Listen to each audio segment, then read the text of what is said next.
Estudando o Evangelho segundo o Espiritismo. Um estudo sequencial da obra O Evangelho segundo o Espiritismo de Allan Kardec. Essa é a nossa forma de transmitir esperança, conhecimento e alegria.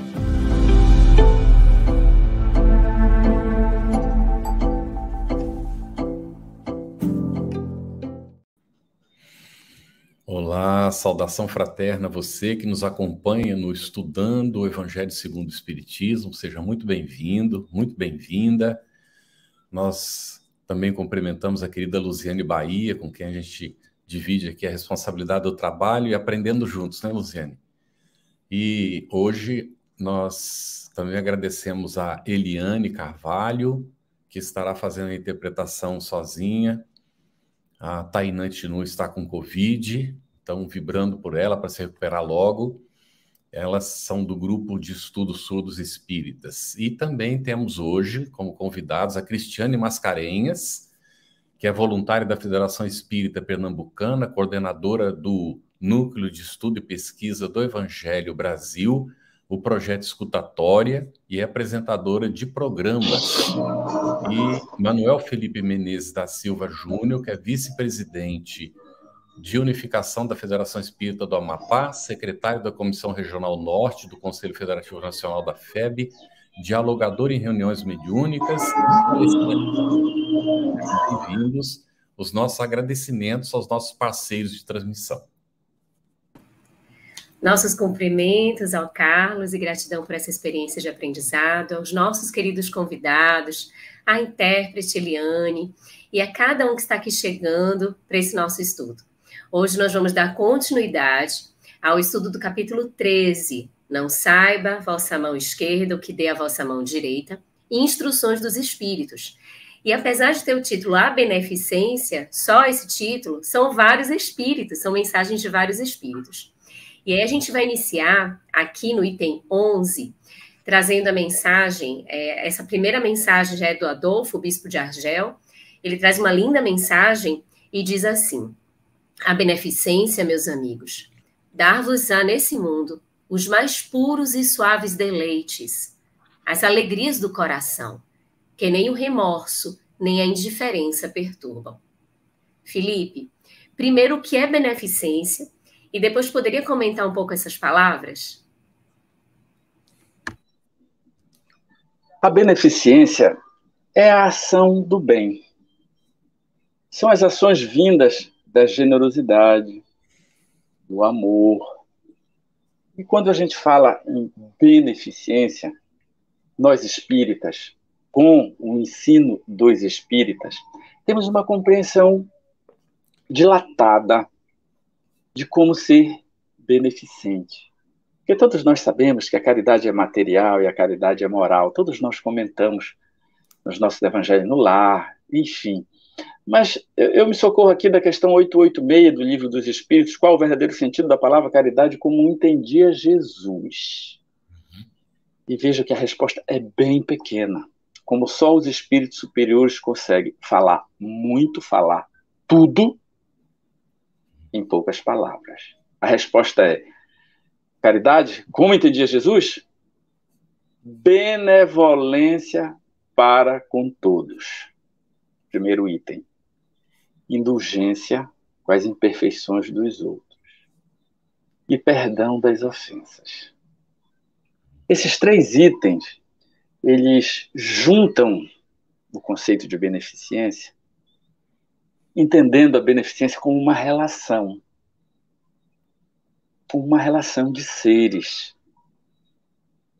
E não basta ser benevolente só com alguns, com os nossos afeiçoados. A benevolência, como entendia Jesus, é com todos. Porque isso é uma virtude do Pai. O Pai é magnânimo.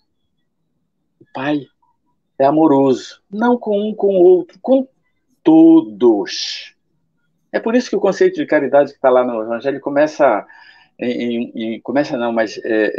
permeado em uma frase que eu gosto muito, que o amor é esse sol que condensa em torno de si todas as aspirações, revelações sobre o humano, condensa o sol. O sol é uma imagem perfeita, porque o sol aquece, ilumina, Ele não aquece, ilumina, ele atrai também, governa o sistema solar. É por isso que é tão dilatado esse conceito, porque o Sol ilumina todos, ele não ilumina meia dúzia, ele vai, né, no seu foco ardente, quente, atraente, iluminador, para todo mundo, para todo o sistema, para todos os seres que vivem no nosso sistema. Onde ele alcança, ele ilumina e aquece. Então é para com todos. É o primeiro item a ser refletido. Indulgência, então, com as imperfeições dos outros. É o segundo item. Por quê? Porque como nós somos imperfeitos, o outro é. É aquele aconchego dos porcos espinhos que se dão um jeitinho de um aquecer o outro sem se espetarem. Mas precisam estar juntos. Então, a indulgência é a capacidade de compreender o limite do outro, o estado do outro, como nós precisamos ser compreendidos, recebermos indulgência. E, por fim, perdão das ofensas. Desculpar o outro, perdoar. Por quê? Porque nas relações sociais nós vamos aqui acolá acabar por nos espinhar. E aí precisamos exercitar o perdão. Para quê? Para que haja essa relação. Então, o amor, a caridade, que são sinônimos, a caridade é a prática do amor, é a ação do amor. Tá? Essa é a distinção apenas. Mas a caridade é filha do amor. Então, a benevolência, diz o bispo de Argel, ela nos dá nesse mundo doces e suaves deleites, alegria do coração. Nesse mundo. A gente diz que a felicidade não é desse mundo. E ela não é, porque a felicidade é dos mundos celestiais, né? É dos espíritos que chegaram por eles. Essa é a felicidade sem mescla. Mas a felicidade aqui ela é mesclada de momentos felizes, de momentos alegres, de momentos tristes, de momentos desafiantes. É verdade. Mas ela é possível na Terra. É possível alcançarmos um patamar possível, exequível de felicidade na Terra se a gente buscar nas alegrias do coração que põe a caridade em ação, põe o amor em ação, que é a caridade. E quando a gente se decide por ser indulgente, por ser benevolente, por perdoar, por criar relações amorosas, porque assim como a lei gravitacional e a lei de atração para a matéria bruta diz São Vicente de Paulo no Evangelho segundo o Espiritismo, e o amor é a lei de atração para os seres conscientes. Então, amar no sentido profundo e fazer a caridade é construir relações felicitadoras, elos felicitadores. E esses elos felicitadores, eles, pela lei própria da causa e efeito, quando eu firo com ferro, eu sou ferido com ferro, mas quando com amor eu amo, com a ação do bem generosa eu amo, eu sou amado, é a lei de causa e efeito, o Dharma, né, a lei de causa e efeito, na sua feição de plantação amorosa e de colheita amorosa, fará com que eu crie em torno de mim, dentro de mim, ao redor de mim e dentro de mim, uma felicidade. Uma felicidade.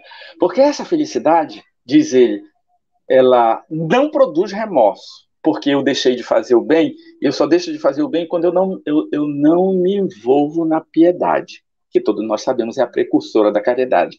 Eu preciso ter empatia, eu preciso sentir a dor do outro, sofrer com ele e me movimentar por atendê-lo e felicitá-lo.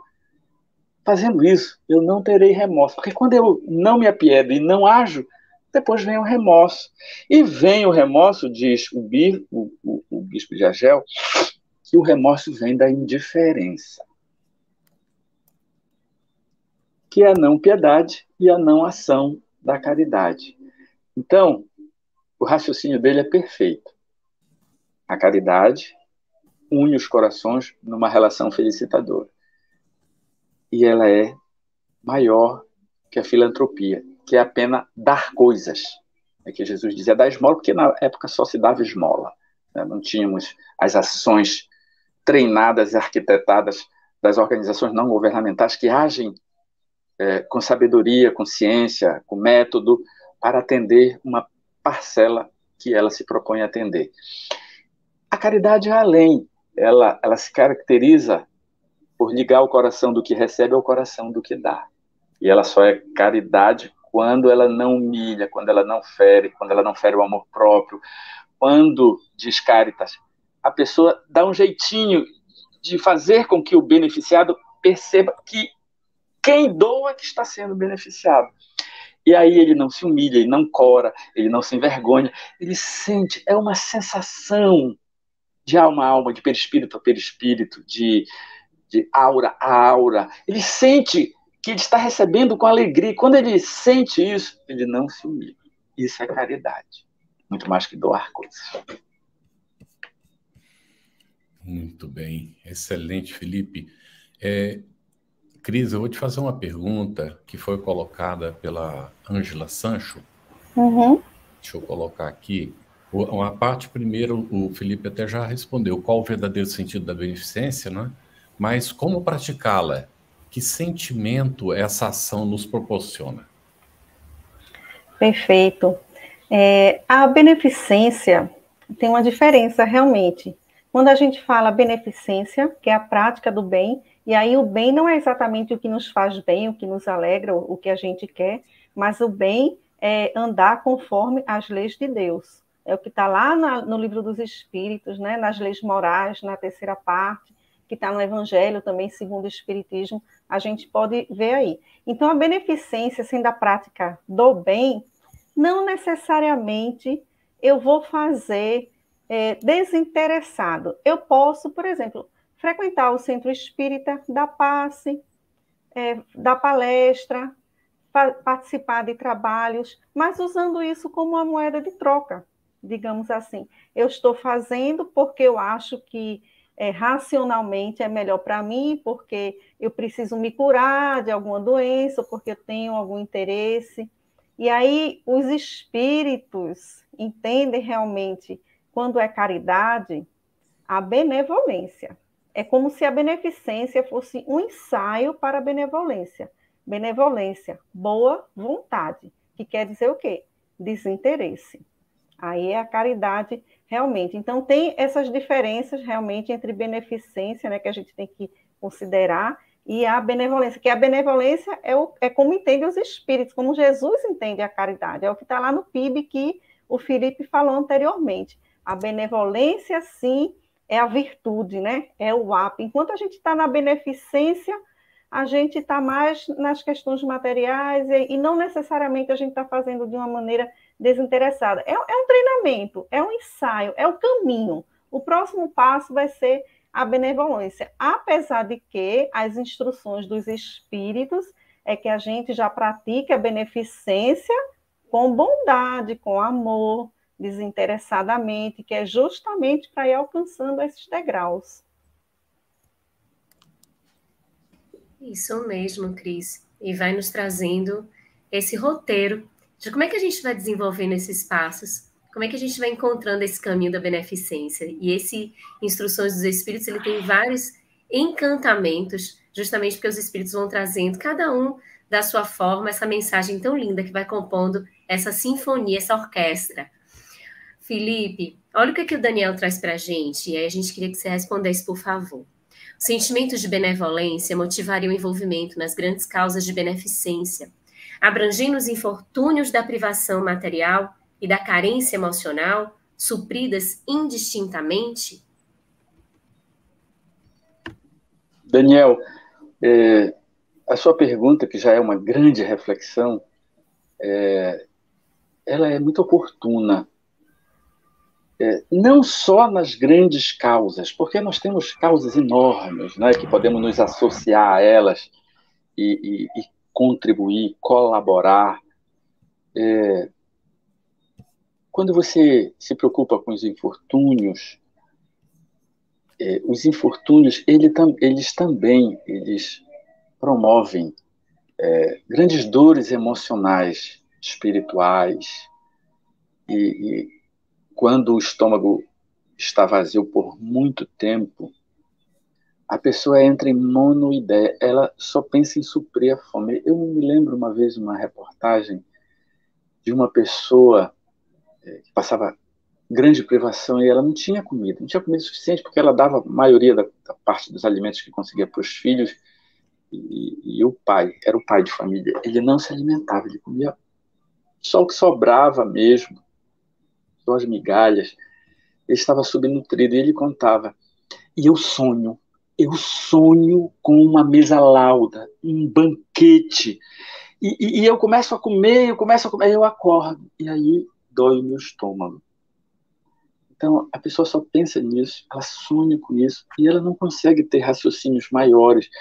E aquele medo da falência física, medo da morte mesmo, além da dor da fome, da humilhação, e a dor de ver a família passar privações. Então, essa carga de deficiência, de suprimento das necessidades básicas, elas geram também dores emocionais. As dores emocionais, tanto quanto as físicas, elas são diminuídas com a ação do bem. Eu me lembro de outro trecho de Caritas, né? Eu sou Caridade e hoje fiz o meu passeio diário e encontrei pessoas com fome, com dificuldades, mães cuja falta de alimento produzia um seio vazio para matar a fome de leite das criancinhas.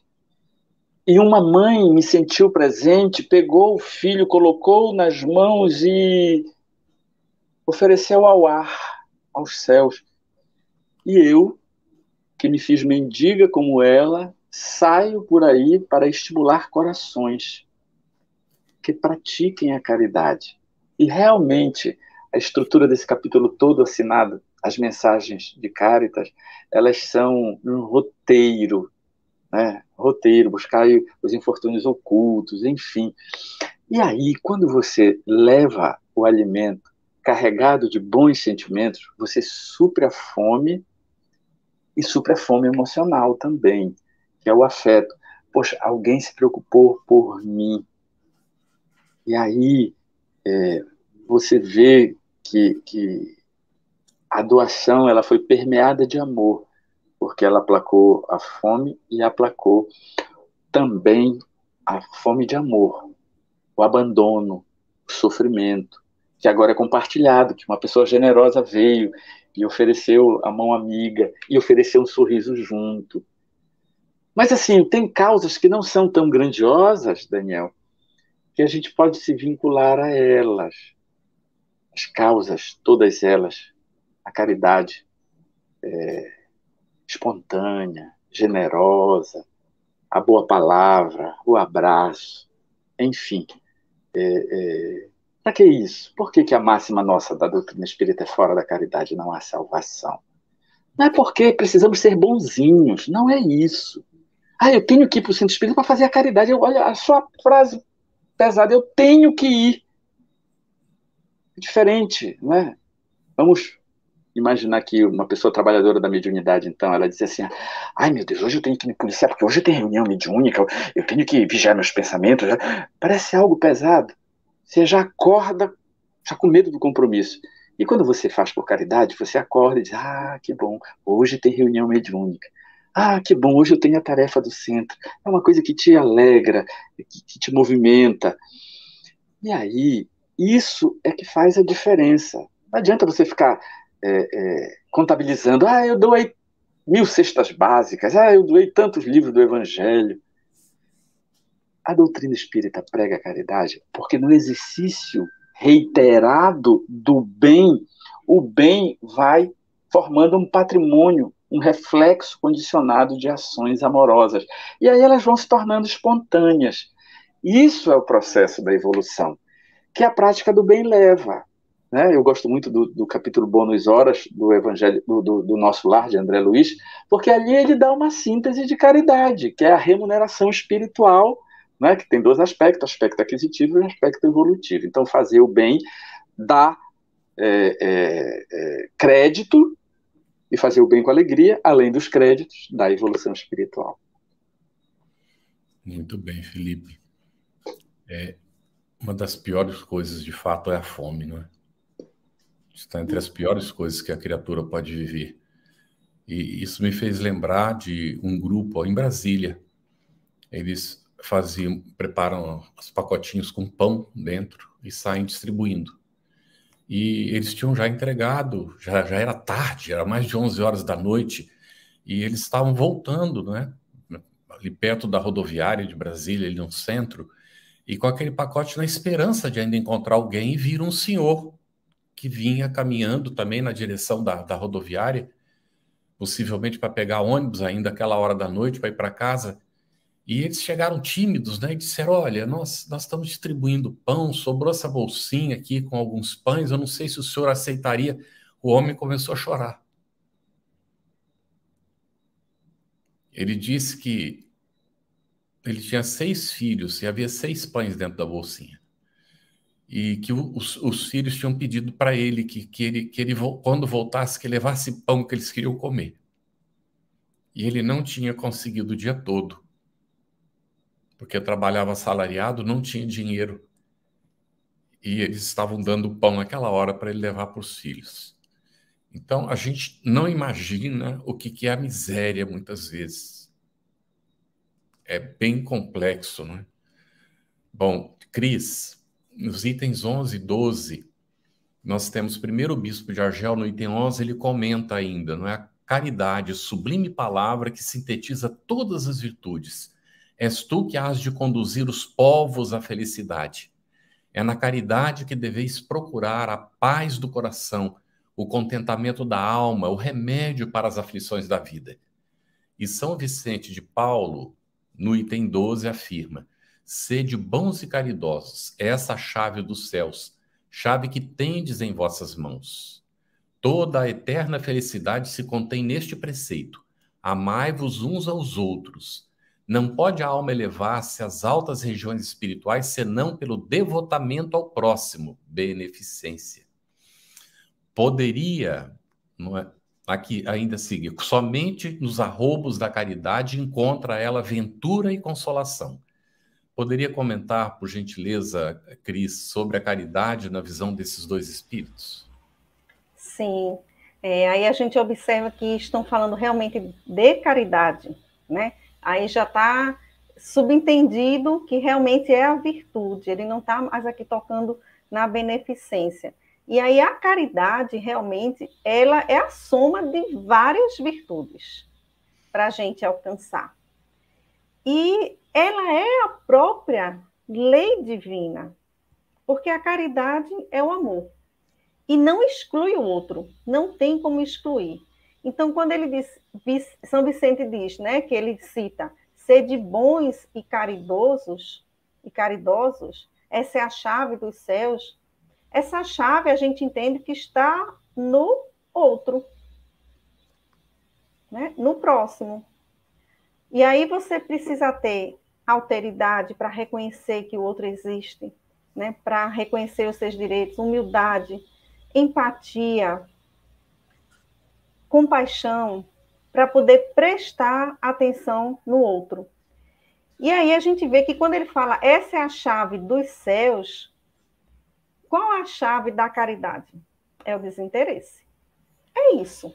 Fica bem fácil. A partir do momento que eu faço algo sem pensar em me beneficiar, eu esquecendo de mim, inclusive com a dose de sacrifício, porque a partir do momento que eu estou pensando, basta pensar no outro, eu estou esquecendo de mim.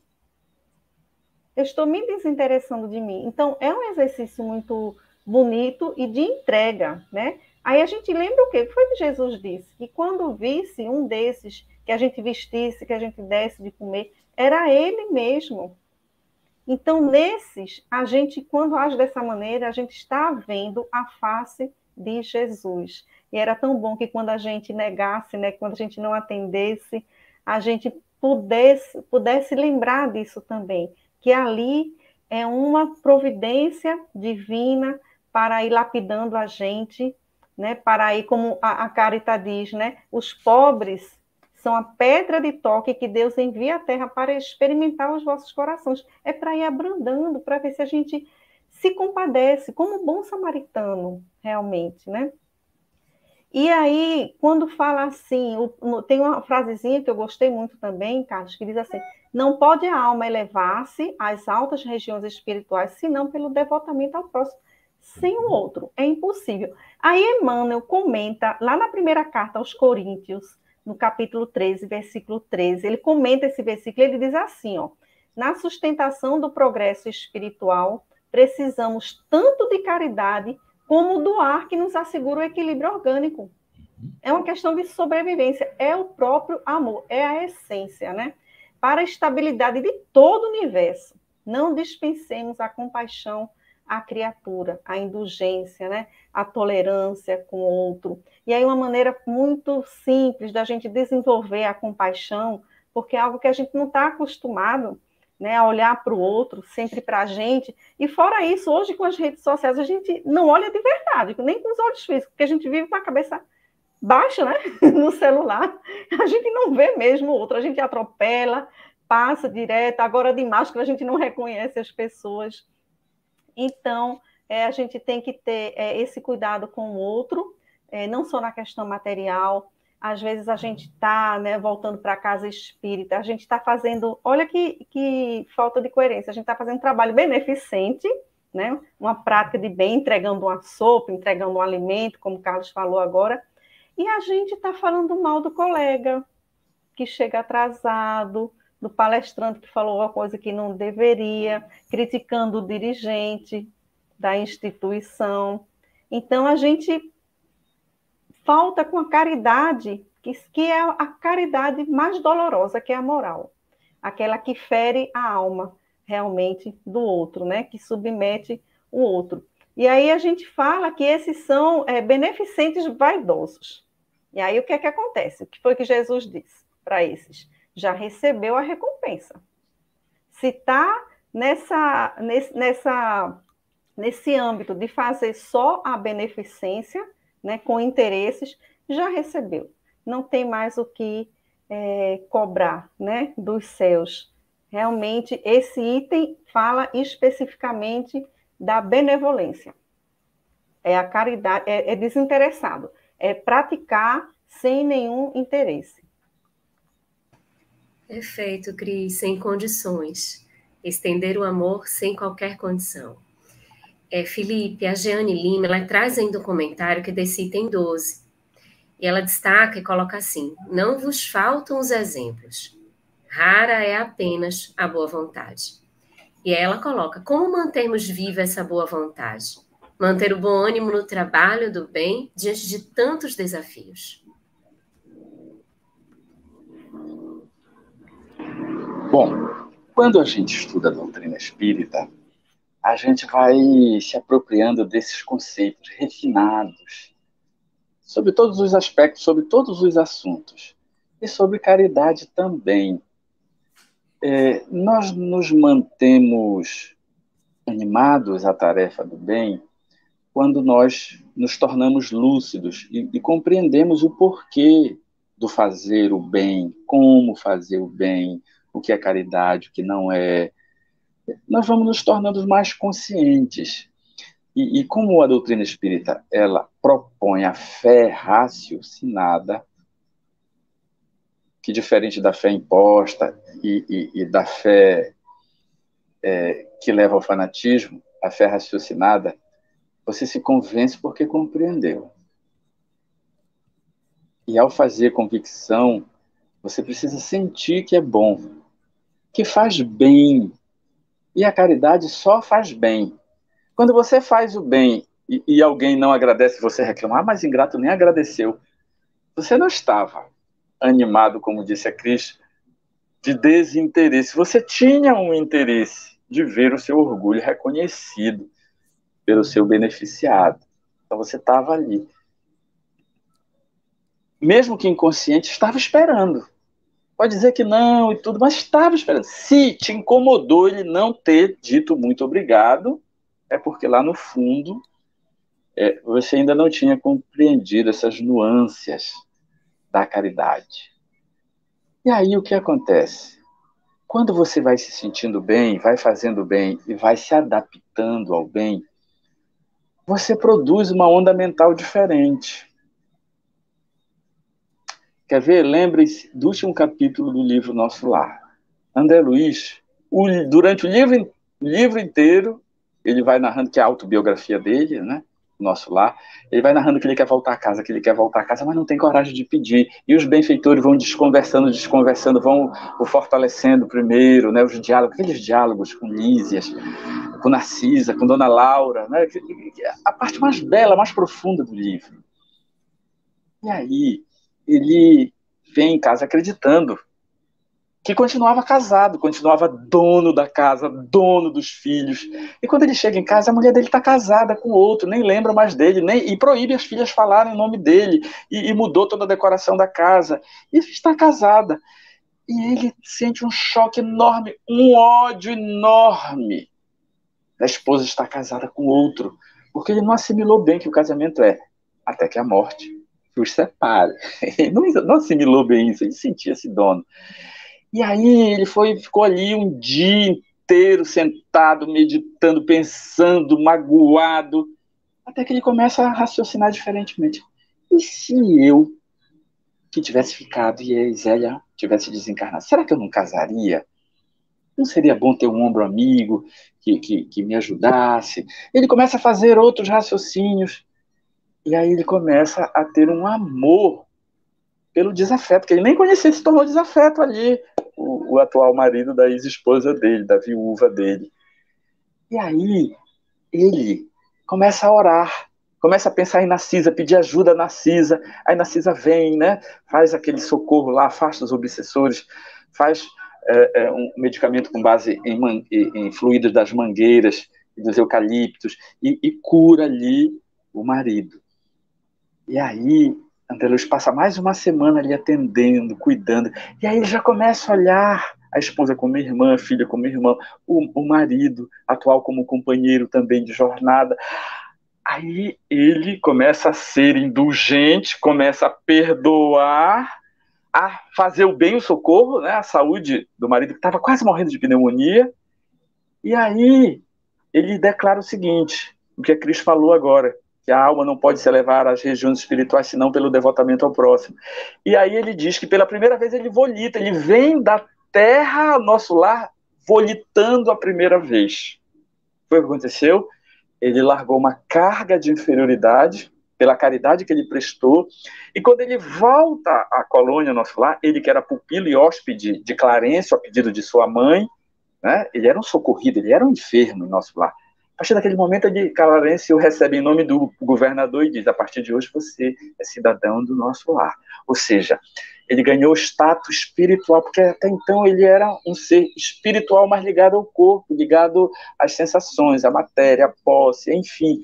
Então vejam como a caridade, ela nos eleva verdadeiramente, que possibilitou André Luiz a volitar, porque ele só andava de aeróbios, ele não volitava. Então, o processo da espiritualização, ele passa pelo exercício da caridade. Pelo exercício.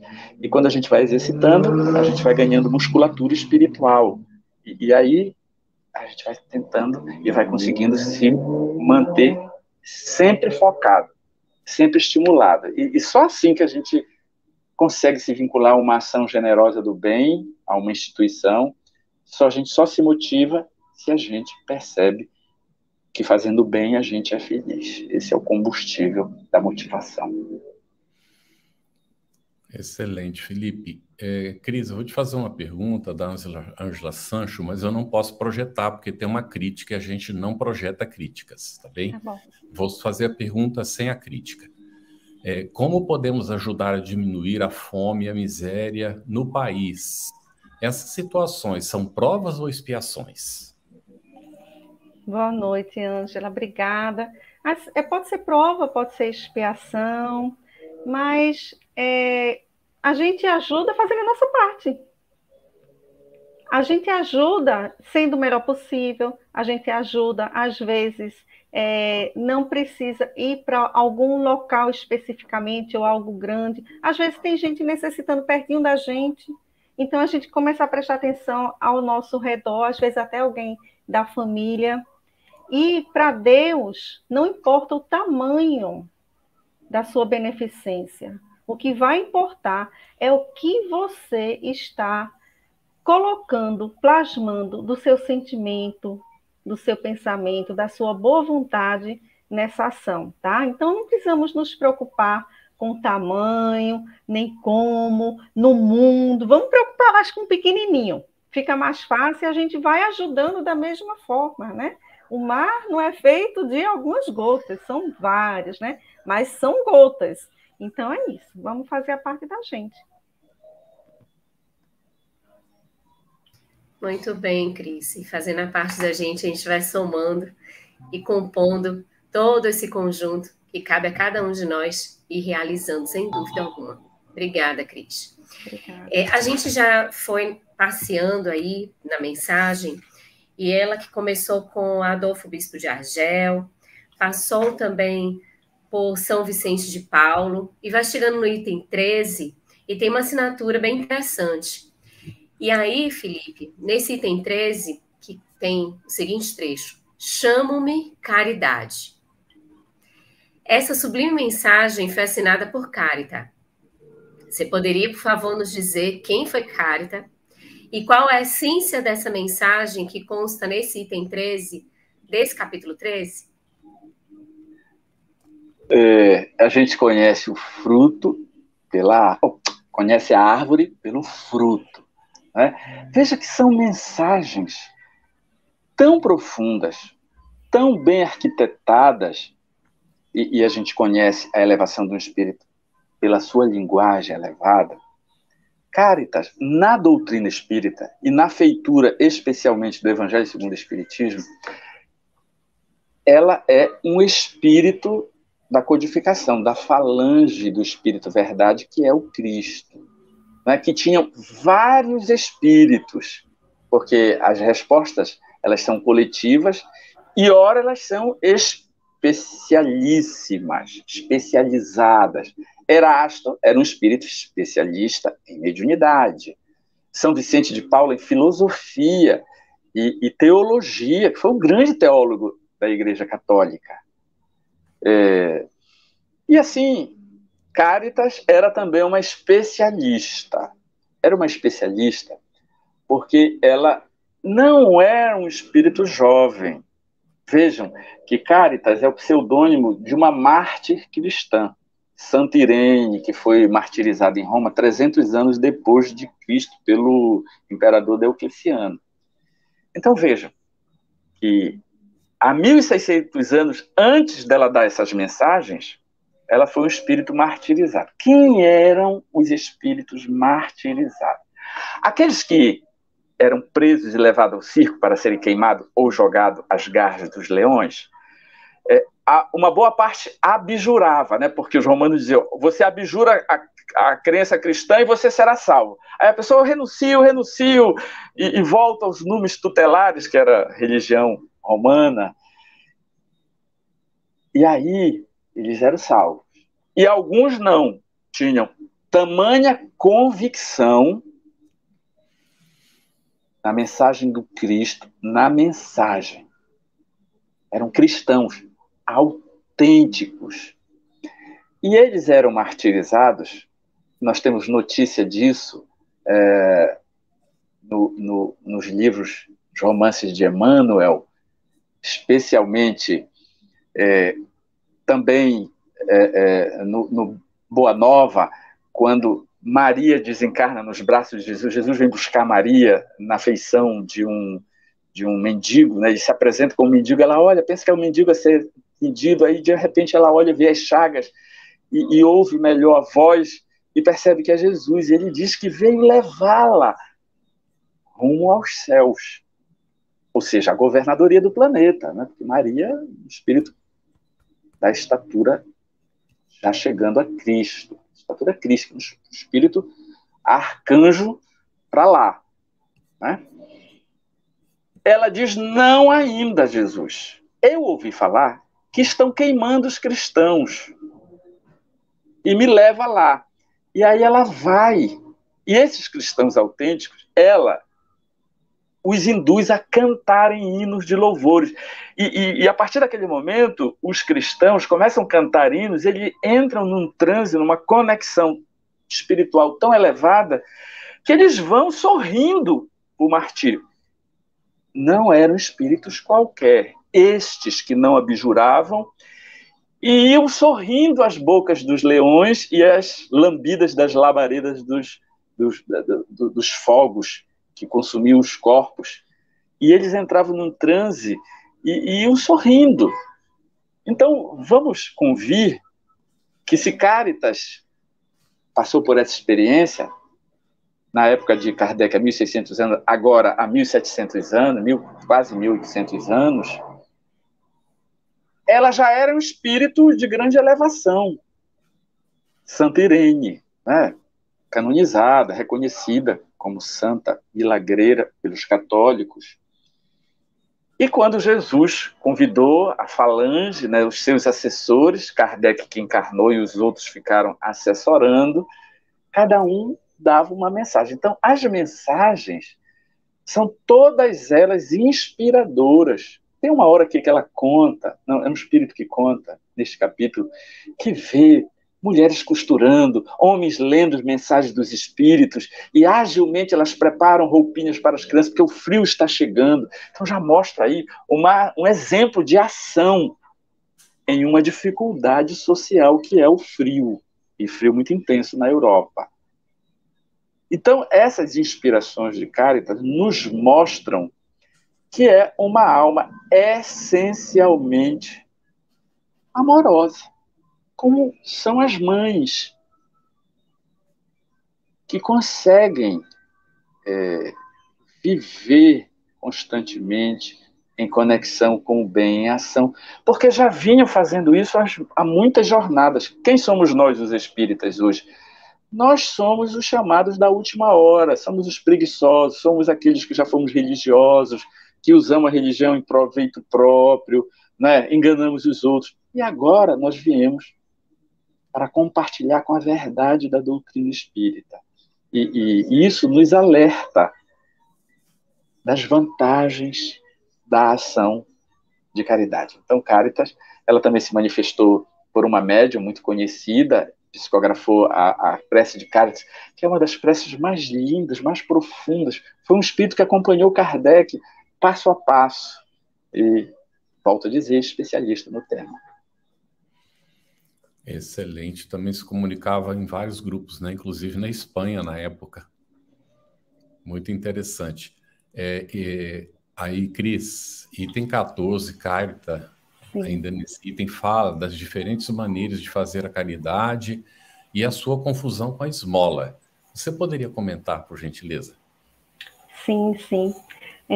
Tem um livro aqui, que está até aqui perto de mim, Vivendo com o Evangelho. Esse aqui, ele é de Antônio Baduí Filho, por André Luiz, e traz uma mensagem bem bonita sobre essa questão da esmola, porque diz assim, que o ideal era a gente não deixar que o necessitado caísse no desespero, né? Para haver uma espécie de humilhação, né?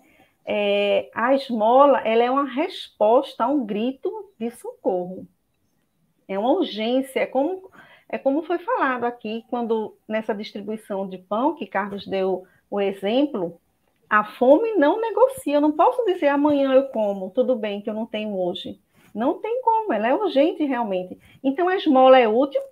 Claro, deve ser feita? Deve, não se negocia, né? Mas o ideal mesmo era que a gente pudesse, antes, a gente justamente atender com a beneficência. A beneficência é o socorro que chega antes de chegar a esse ponto. Porque quando chega esse ponto da esmola, há duas coisas. Há o constrangimento de quem está oferecendo. Observem a delicadeza dessas pessoas que entregaram pão. Eles ofereceram. Eles perguntaram se aceitaria, né? Já no intuito de não constranger. Mas para quem está recebendo, fala de uma incapacidade de você não conseguir prover para si mesmo a subsistência, para os seus familiares, para os seus filhos. Isso é indigno. E aí a gente lembra que no hebraico A raiz da palavra amor é a mesma de justiça. Sedak ou sedaká. É justiça, porque é nosso dever, enquanto sociedade, dever, suprir, não deixar que ninguém passe esse tipo de constrangimento. Agora, quando a gente não faz só pelo dever, aí é a caridade, realmente, quando a gente traz o amor, né? Então, a gente tem que pensar assim, quando eu dou algo, quando eu dou uma esmola, como é que eu estou dando? Também tem isso.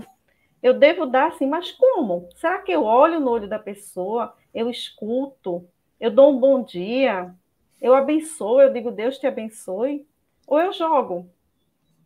Isso vai também causar no outro esse sentimento de humilhação ou não.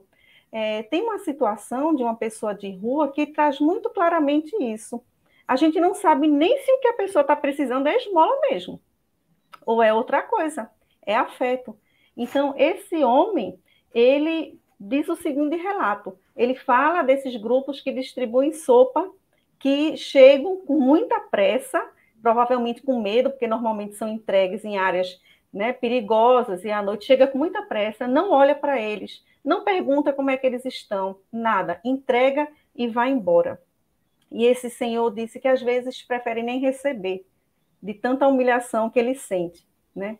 E aí o que acontece? Ele mostra uma caridade realmente e desinteressada, porque nesse trabalho rápido o interesse é só cumprir a tarefa, aparentemente, né? De uma maneira assim objetiva, é cumprir a tarefa. Ó, tem uma tarefa, vamos cumprir.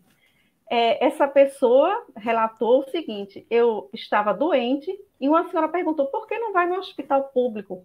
E ele disse que não ia porque não tinha uma identidade, não tinha um RG para poder se cadastrar. Essa senhora foi na delegacia, providenciou um registro para ele, entregou a identidade.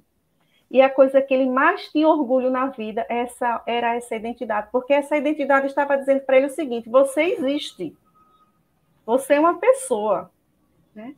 E quando foi perguntado para ele se poderia fazer uma oração por ele, ele apresentou a identidade. Olha aqui, pode. Mas aí vem uma parte muito mais bonita, que é quando diz que essa caridade que é feita desinteressadamente nos leva à felicidade e à alegria. Ele diz assim: eu não lembro o nome dessa senhora, mas pode orar por ela também? Aí foi falado: claro, pode, né? A gente pensa nela. E nesse momento, a gente que estava escutando aquilo, até a gente se sentiu beneficiado de conhecer essa história, né? Essa história que a gente tirou lá do projeto, foi uma experiência da gente no projeto escutatória. Para vocês terem ideia, esse senhor, que era um senhor em situação de rua, quase todo o treinamento foi baseado na fala dele, do que ele trouxe. Foi assim um enviado realmente, foi uma coisa impressionante a quantidade de ensinamentos que nós recebemos. Então, olha quando é a caridade genuína, ela se espalhando, o amor se espalhando para todo mundo, para pessoas que a gente nem conhecia, né? E aí eu fico pensando, sabe o que Felipe disse de Carita, né, que é um pseudônimo? A caridade não tem nome. A gente vê, Jesus não deu o nome do bom samaritano. O moço do manto marrom morreu sem ninguém saber o nome dele. Lucas cansou de fazer milagres sem dizer o seu nome, só apenas escutando. E Cáritas, que era Santa Irene, também da mesma forma. Então, a caridade é uma ação, realmente, é um amor, é algo imaterial, que não cabe o nome de ninguém. A partir do momento que a gente dá um nome, não é mais caridade. Isso mesmo, e o quanto a caridade feita dessa forma vai trazendo a dignidade. E por isso toda essa honradez, sentir-se digno, ser humano, observado, respeitado, tudo isso faz muita diferença. Felipe, quando a gente passa para a mensagem seguinte, para o item seguinte, que é o 15, a gente já encontra aí como assinando a mensagem um espírito protetor. Ele traz uma situação, né? Ele fala da indulgência e ele estabelece a diferença da situação de dois homens que acabam de desencarnar. Por que o que deu menos praticou a caridade e o outro que deu muito não a praticou? Que matemática é essa, Felipe?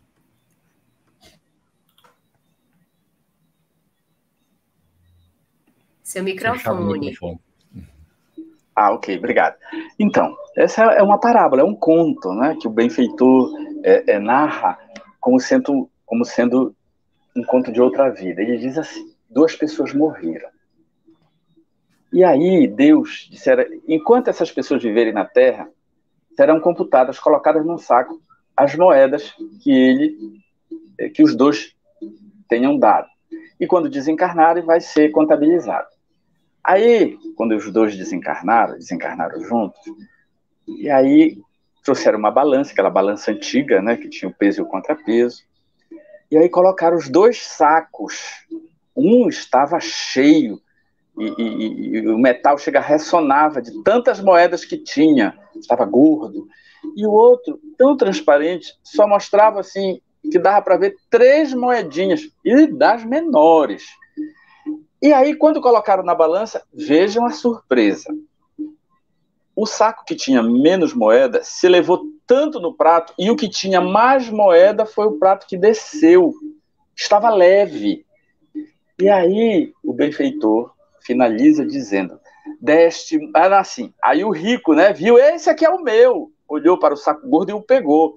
E o outro pobre pegou o outro saco pequeno, e esse é o meu. Eu nada tinha para dar. E eu dei do que me faltava. E aí, o benfeitor diz, é verdade, amigo, destes muito, mas destes do que te sobrava. E dando para te livrar de quem pedia. E ele não, ele deu com sacrifício. E por isso que valeu muito. Se referenciando, com essa pequena parábola, ao ensinamento do mestre no gasofilácio, né, da pobre viúva que dera apenas uma moedinha de centavos, e os ricos mostravam, antes de doar, mostravam a moeda e colocavam no gasofilácio para todo mundo ver. E ela não veio, uma vergonha, foi lá e colocou a moedinha, não é? Aí Jesus chamou os apóstolos para os instruir e disse, em verdade, ela deu mais que todos eles juntos, porque ela deu do que lhe restava até para viver. Mostrando que, em geral, a caridade que é mais considerada, mais valorada perante a justiça divina, é a caridade que você faz abrindo mão de si mesmo, às vezes com sacrifício. Porque quando você doa do que sobra, tá certo, você está doando até com alegria, com amor. Tem o valor? Tem o valor. Mas nós estamos aqui agora quantificando que quando você doa e se sacrifica para doar, é igual a história do herói, né? Então, o bombeiro, que é treinado para entrar num prédio e salvar vidas, ele vai lá, salva a vida. Ele não é herói, ele está cumprindo o dever, ele foi treinado para isso. Mas um bombeiro que é advertido pelos seus superiores que ele não pode entrar porque o incêndio está tão grave que vai desmoronar, e ainda assim ele entra com sacrifício da própria vida e salva a vida, ele, além da função de bombeiro, ele se torna um herói, ele ganha medalha. Por quê? Porque ele arriscou a própria vida, ele se sacrificou. Então é muito lógico que no valor espiritual as poucas moedas pesassem mais, porque aquele deu com amor, deu com tanto amor, é igual a mãe.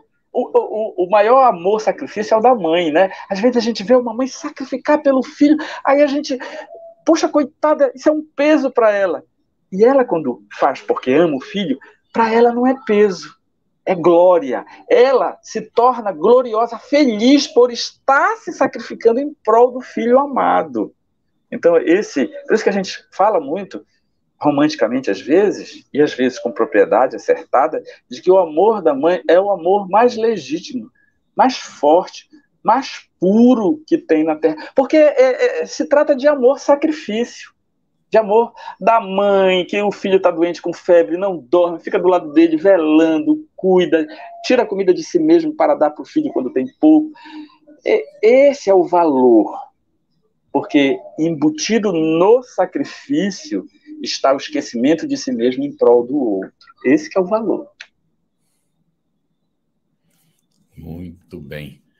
Excelente, nós vamos agora para o item 16, Cris.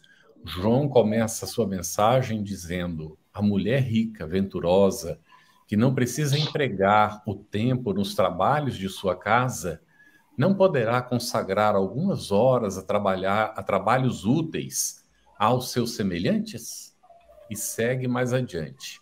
E tu, pobre operária, que não tens supérfluo, dá algumas horas do teu dia, do teu tempo, único tesouro que possuis. Qual a essência dessa mensagem de João, Cris? Não há desculpa, né, para fazer a caridade, porque se você não tem um recurso financeiro, até se você não tem tempo, né, que é o caso dessa mulher aí, a venturosa, ela tem um tempo disponível, né, e o tempo é algo tão precioso, né, que a gente chega a dizer que tempo é dinheiro, né, já se disse muito isso, e o afeto é muito precioso, a gente inverte os valores, né, o que é mais divino, o que é mais sagrado, senão a gente dá o amor, dá a paciência, dá o colo, dá o conforto, o consolo. O que pode ser maior do que isso? Isso é maior do que qualquer caridade material, né? Não dizendo que a caridade material não é importante, mas a caridade está ao alcance de todos nós. A gente fala até aqui que eu vi ali uma mensagenzinha da mamãe de Luciane, que ela tratava da caridade essencial, eu lembrei ali no chat, que é a do Emmanuel, né, que Emmanuel traz, que é justamente a caridade de você pensar, de você falar e você agir de acordo com o Evangelho, ou seja, a caridade de você trabalhar em você primeiro, de você ser essa pessoa que naturalmente vai distribuir essa caridade, né? Então, isso nos leva a refletir como é que a gente tem se relacionado com os outros, né? Como é que a gente tem tratado os outros. Inclusive, nessa mensagem, o Espírito diz até assim, nesse item, né, da beneficência, o Espírito protetor, inclusive. Tem uma mensagenzinha, né, do Espírito protetor, ele diz que a gente pode fazer isso largamente. Não tem barreira, não tem limite. O material até tem limite, né? A caridade material tem um limite, mas a caridade moral não tem limite. Qual é o limite para o amor? Não existe, né? Não é circunscrito. Então, essa caridade moral está ao alcance de todos. Todos nós temos o que oferecer.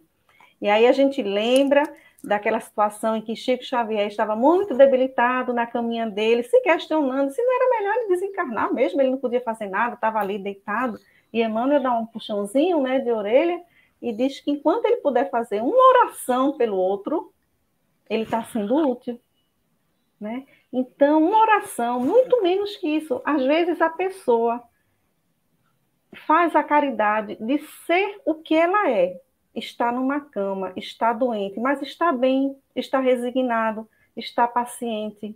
Ela está fazendo a caridade porque ela está inspirando os outros. Ela está levando os outros a refletir. Poxa vida, se a pessoa nessa condição, que está numa condição menos favorável do que a minha, está dessa maneira, que direito eu tenho de reclamar? Né? Porque quando Paulo diz assim, tudo dai graças, ele não está dizendo que a gente deve ficar alegre porque está doente, não. Porque está desempregado. Não é isso, não. Não é essa alegria, não. Essa alegria é a alegria do mundo.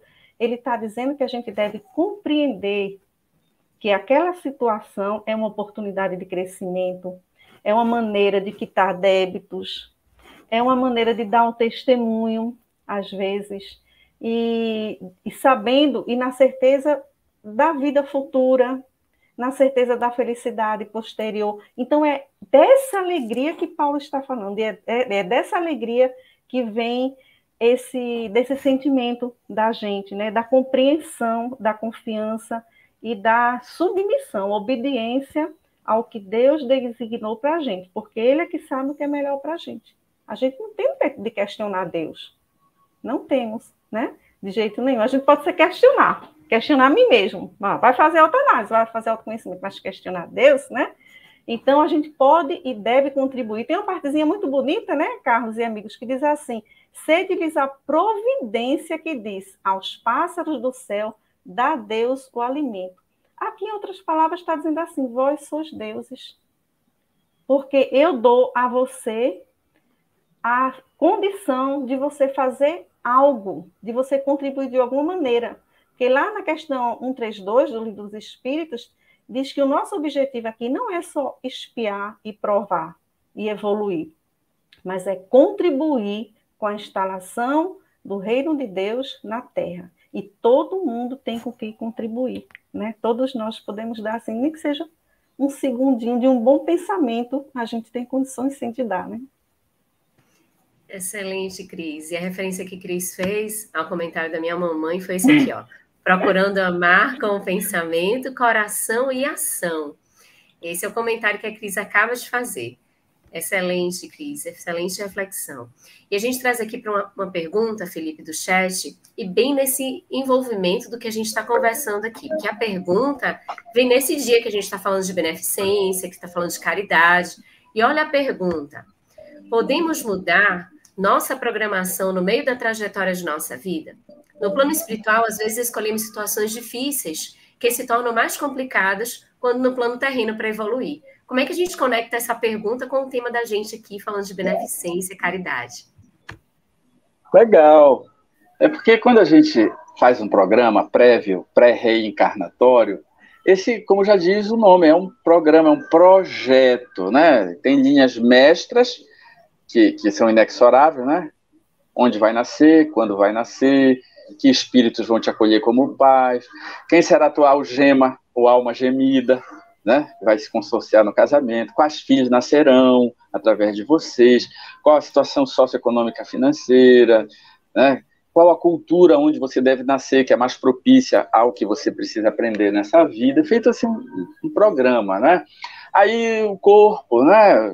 Como é que vai ser o corpo, se vai ter alguma debilidade, se não vai ter, se vai ter alguma estrutura a mais, se você for um neurocientista, um neurocirurgião, por exemplo, tem que ter um sistema nervoso muito bom, aí eles providenciam, né? Ou se você lesionou o corpo em outra vida, aí já vem com um dispositivo genético para que tenha uma doença que será a tua própria cura, né? Tem doenças que a gente vê, não tem cura. Não, mas a doença já é a cura. E aí vem essa linha mestra programada, né? E aí você pode não cumprir o programa e piorar o programa, né? Você pode viciar o corpo, você pode praticar o mal, você vai gerar novas dores, que a maioria das nossas dores e sofrimentos tem a ver com a vida presente. Os espíritos nos dizem, só quando não tem causa na vida presente que você busca na vida passada. E aí a pergunta é muito sábia, porque você pode melhorar a sua condição. Eu me lembro de uma mensagem mediúnica aqui na União Espírita Paraense, de um senhor muito bondoso, que fazia caridade muito, e ele era um trabalhador de uma oficina de movelaria. E ele lá trabalhando, né, corta a última falange do dedo menor, do dedo mindinho. E ficou muito triste, porque cortou, ficou aleijado, né? E aí, depois de alguns dias, foi para a tarefa mediúnica, e o espírito benfeitor deu uma comunicação. Poxa, que bom, você perdeu a falange. A menor falange do dedo. Aí ele ficou, como? Você está me parabenizando? Sim, meu irmão, porque você nasceu, ia perder, o seu programa pré-reencarnatório era perder o braço todo, mas de tanto você dar passe, foi minorando, e você perdeu só essa falangezinha para que fique impresso. Você precisava ter esse alerta na sua vida. Então, a moral da história é o seguinte, a gente vai praticando bem e vai gerando créditos, e vai gerando aprendizado, e vai aprendendo a amar, e você vai melhorando a sua ficha kármica. Esse é o sentido de fazermos o bem, né? Porque o bem gera o bem. Não tenha dúvida. Porém, nunca espere melhoria por você estar fazendo bem, porque elas acontecerão no momento certo, no momento justo, tá? E isso é coisa da divindade mesmo, coisa da lei, tá? Não espere nada, porque quando você já espera a recompensa, você já está colocando uma condição, já está esperando algo, então já não é mais caridade na essência da palavra. Vá trabalhando, sem esperar, mas eu faço tudo bem e as coisas dão tão errado em mim, calma. Você ainda não leu a sua ficha kármica, se lesse, a coisa era para estar muito pior, né? Eu me lembro do Mandela, disse, se nós formos aplicar aqui, na África, a lei de Talião, todo mundo é coxa, banguela e cego. Todo mundo. Se Deus aplicasse a justiça com justiça, só pela justiça punitiva, coitado de nós, mas ele aplica com amor. E quando ele aplica a justiça com amor, ninguém sabe se ele está aplicando o amor, está aplicando a justiça, porque é a mesma coisa. Ele nos aplica a experiência evolutiva, que pode ser dolorosa ou pode ser felicitadora. Desde que, com elas, tanto as dolorosas quanto as felicitadoras, você aprenda uma lição. Senão, vai continuar vivendo. E se não aprendeu, amigo, vai continuar sofrendo. Não tem jeito. Porque é sofrer com acerto e com aprendizado, resignação, né? E quando estiver feliz, saber o porquê está feliz. Porque não pode viver de um jeito sem estar se analisando, 919, sem se perquirindo dia após dia, né?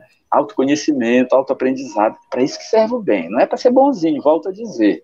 É porque tem uma justiça e traz, no fim, a felicidade. Se a felicidade não chegou, porque não chegou o fim. Ok? Mas um dia chega. Nós temos 3 perguntinhas, só que a gente vai precisar ser pontual para dar tempo, porque o tempo está terminando. Então, a primeira, querida, da Elaine Leopoldino. Estamos em um mundo de muito materialismo e ostentação. Como deixar tudo isso para trás e realmente ajudar quem precisa? Nós somos convidados o tempo todo para nos distrairmos, né? Com as questões mundanas, superficiais, fúteis. Joana nos alerta muito sobre isso, Joana de Ângeles. O que vai nos ajudar é o discernimento. O discernimento vem da instrução, do conhecimento, do estudo, da reflexão, da meditação, para que a gente possa fazer boas escolhas. Antes da gente fazer, a gente pensar na consequência. O que é que eu vou ganhar com isso? Ou o que é que eu vou perder? O que é que eu vou me prejudicar? E aí a gente tem essa oportunidade de decidir melhor a partir daí. E a gente, se fizer essa ponderação, aí a gente vai, né, escolher a porta estreita. Mais difícil, mas ela é a que vai conduzir para o caminho com segurança. Isso mesmo, Cris. A pergunta da Marlene Viegas, que vem logo aqui em seguida, o Felipe até já respondeu, me sinto muito feliz em ajudar as pessoas, ser benevolente, isso nos faz sentir aliviado em ajudar as pessoas. É uma caridade? O Felipe falou que sim, trouxe aí para a gente esse contexto do quanto ele acabou de trazer aí a reflexão do quanto a gente vai fazendo e vai podendo mudar a rota nessa nossa trajetória, o quanto isso nos faz bem, nos traz um aprendizado. E aí vem a última pergunta. Felipe, o Alcei, ele diz que gosta de ajudar as pessoas, mas sempre divulga nas redes sociais dos amigos e família. Aí ele pergunta se isso está certo ou está errado. E aí, Felipe? Depende da sua intenção, amigo. Se a sua intenção é estimular os outros, não, eu vou já publicar isso aqui, porque eu publicando... E acontece mesmo, às vezes a gente vê alguém fazendo bem e a gente se estimula a fazer o bem. Isso é uma coisa. Agora, se eu fotografo, tiro selfie para me mostrar, eu estou fazendo o bem por orgulho. E por orgulho não é caridade, é filantropia. E ninguém diz que não tem valor, ok? Mas o ideal é você com Deus, né? Você fazer, como disse Jesus, não saiba a vossa mão esquerda o que dá a vossa mão direita. Aí é o ensinamento. E isso é pessoal, ok? Isso depende de cada um. Mas funciona na justiça divina não a aparência da ação, mas a essência da intenção, ok? Então Deus sabe o que se passa no nosso coração, entre nós e Ele.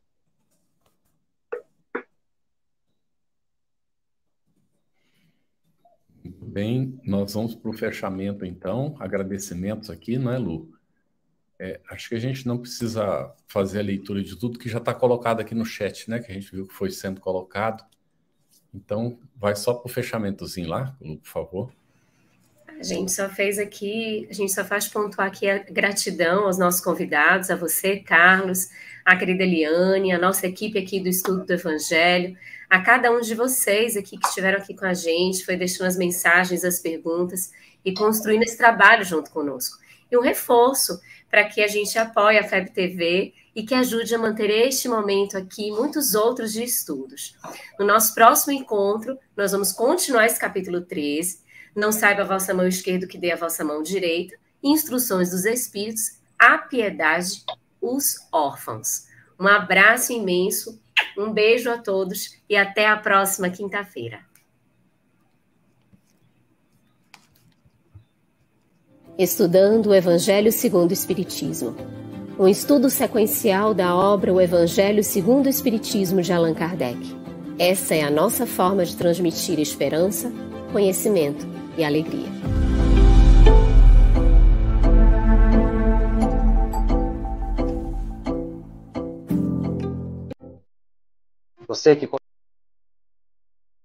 Você que colaborou conosco, a gratidão.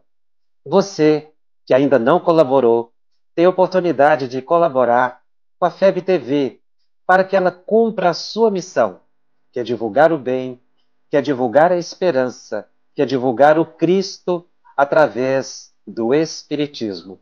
Muito obrigado a cada um de vocês. Nós agradecemos de coração.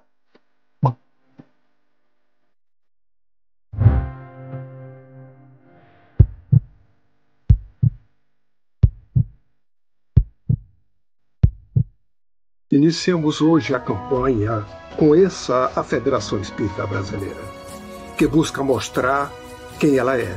O trabalho realizado por meio desta instituição centenária, trazendo você para dentro da nossa casa. Como surgiu a Federação Espírita Brasileira?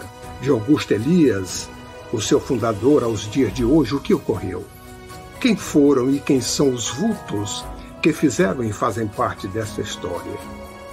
Qual a relação de nomes como Chico Xavier, Bezerra de Menezes, Ivone Pereira com esta instituição? Qual a sua missão? Como ela atua na formação do homem de bem? Apresentaremos a Federação Espírita Brasileira em formato dinâmico com vídeos, depoimentos, postagens históricas, áudios. Conheça e faça parte desta família.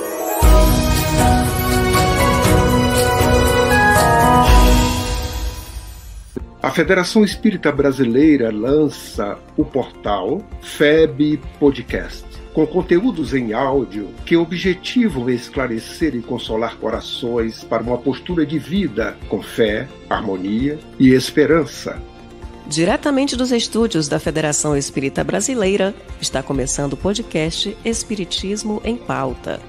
Você está ouvindo o podcast Estudando o Livro dos Espíritos. Olá, eu sou o Thiago Toledo e você está ouvindo o podcast do Cidadão do Universo. Você está ouvindo o podcast do Entre Dois Mundos. Você está ouvindo o podcast do Gostinho de Leitura. Estudando o Livro dos Médiuns. Olá, eu sou a Marina Miranda e você está ouvindo o podcast Minha Nada Mole Encarnação. Essa é a nossa forma de transmitir esperança, conhecimento e alegria.